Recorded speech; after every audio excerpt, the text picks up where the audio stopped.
खुदावंद यसु मसीह के नाम में आप सबको सलाम।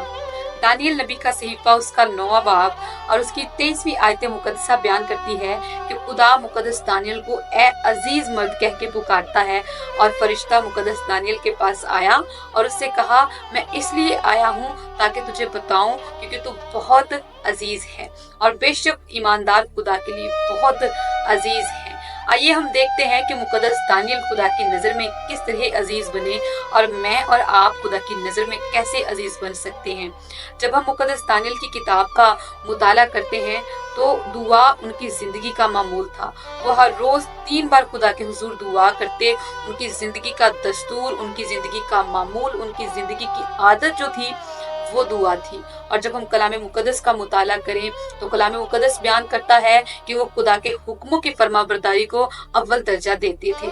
जब महल में उनको नापाक खाना पेश किया गया, वो खाना जिसे खुदा मना करता है, तो मुकद्दस दानियल ने उस खुराक को चखा ना बल्कि उसको खाने से इनकार किया, क्योंकि वो खुदा के हुक्म की फरमाबरदारी में उन्होंने उस खाने को खाने से इनकार कर दिया।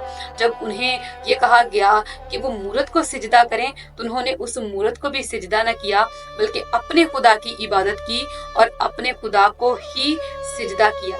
जब हम दानियल नबी की किताब को पढ़ते हैं तो उनकी किताब में हम एक बार भी नहीं पढ़ते कि वो खुदा पर बुड़बुड़ाए।